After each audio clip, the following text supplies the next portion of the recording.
Eh bien, bonjour à tous. Aujourd'hui, on se retrouve pour découvrir la partie qui m'a permis de passer 600 Elo. C'est pas la meilleure que j'ai jouée de la soirée parce que j'ai fait un ensemble de parties dans la même soirée pour passer 600 Elo et j'en ai fait des meilleures. Mais étant donné que c'est celle qui m'a mené aux 600 Elo, je pense que c'est la plus importante. Donc, je vais la faire avec vous.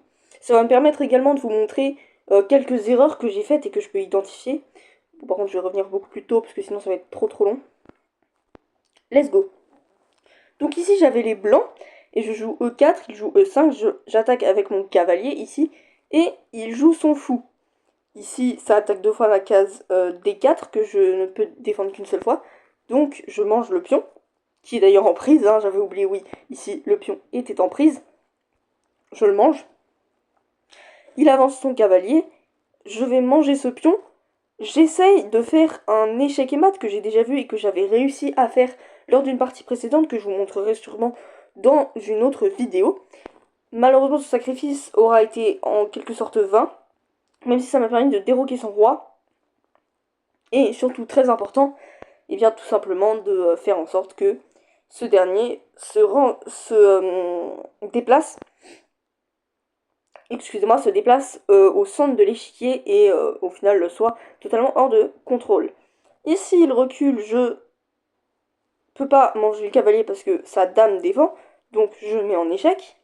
Il met sa dame en position et je mange parce que je me dis, bon, c'est la meilleure tactique. D'ailleurs, je vais vous expliquer, si j'avais pas mangé et que par exemple je m'étais décalé avec ma dame, imaginons en G4, eh bien il y aurait eu dame F2, échec et mat parce que le fou défendait. Donc je pouvais pas non plus bouger la dame, j'étais obligée de la garder à sa place. Donc j'ai préféré manger directement pour m'éviter des menaces inutiles. Ici je mets en échec, il avance son pion, un peu bête parce que je peux le manger ce pion. Il avance son fou, je mange le fou, il mange, je mange le pion. Il remange, et on est à égalité matérielle. Je fais petit roc pour mettre mon roi en sécurité, ce qu'il ne peut plus faire, bien évidemment. Ici, il avance son cavalier, menacé le pion des deux, qui est déjà protégé, donc tout va bien. Je pousse mon pion pour l'agresser. Il mange ce pion. Je vais manger son fou. Il va manger ma tour et je mange son cavalier. C'est un échange équivalent parce qu'il a gagné un fou et une tour. Comme une tour vaut 5 points et un pion 1 point, il a gagné 6 points.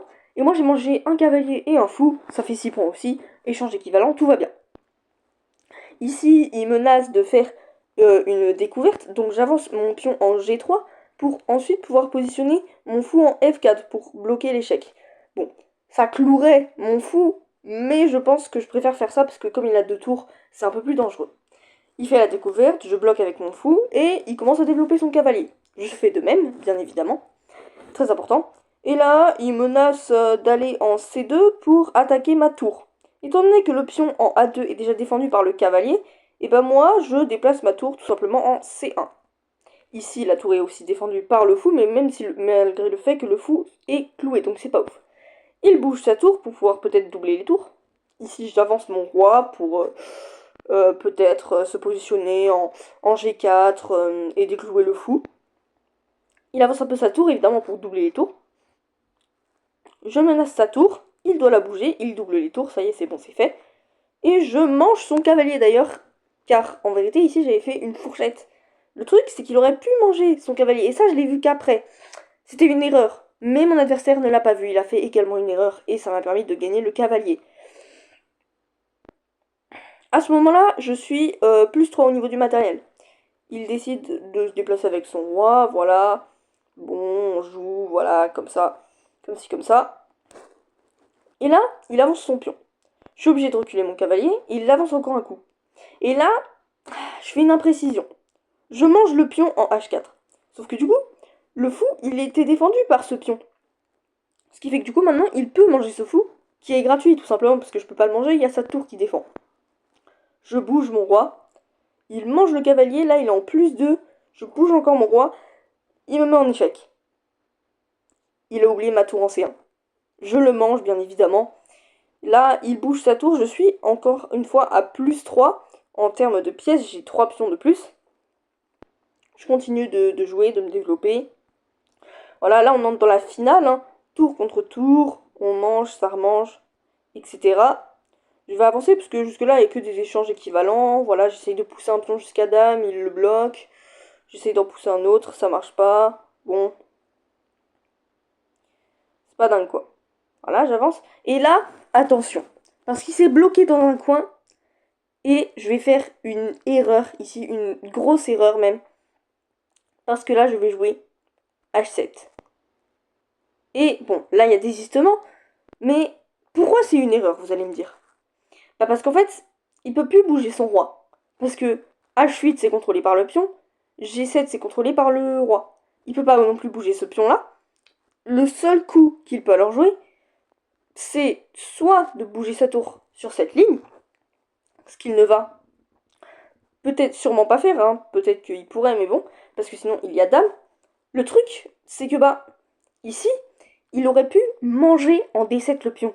Et dans ce cas, bah c'est pas bon du tout. Parce qu'en fait, à ce moment-là, si on faisait tour prend D7, il y avait patte. Par chance, il s'est désisté, et je pense qu'il n'aurait pas trouvé le coup, parce que à 600 Elo, c'est vraiment bizarre de prendre un pion qui est défendu par une tour avec une tour. C'est pas logique.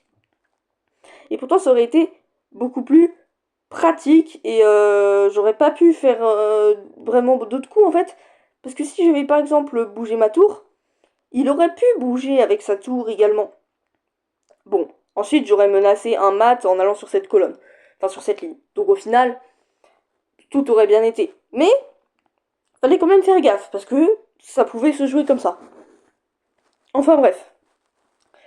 Voilà, c'était la partie qui m'a mené au 600 Elo que j'ai ici joué. Ça m'a également permis d'atteindre la première place de ma ligue temporairement. Je pense que je suis toujours premier. À l'aide de 492 points. Bon, je vais vite me faire rattraper parce que je suis qu'à un point du deuxième, mais bon. Et donc voilà, je vais pouvoir vous laisser ici. Merci beaucoup d'avoir regardé cette vidéo si vous êtes encore là en ce moment même parce que c'était une vidéo un petit peu longue, hein. Le débrief était assez long, la partie a duré longtemps mais je pense que c'était important. Je pense que je vais sûrement sortir une autre vidéo d'une des 4 parties qui sont ici, celle-là, celle-ci, celle-ci ou celle-ci, en fonction de comment elles ont été jouées, parce que je pense que une de ces parties au moins a été très très bonne. Je vous remercie d'être resté jusqu'à la fin. N'hésitez surtout pas à vous abonner si vous voulez plus de contenu sur les échecs. Je vais essayer de poster jusqu'à la mi-juillet et ensuite, si on atteint les 100 abonnés avant la fin des vacances, je continuerai cette chaîne. Bien évidemment, je serai très heureux. Je vous remercie d'avoir regardé jusqu'à la fin encore une fois et je vous dis à la prochaine. Ciao ciao.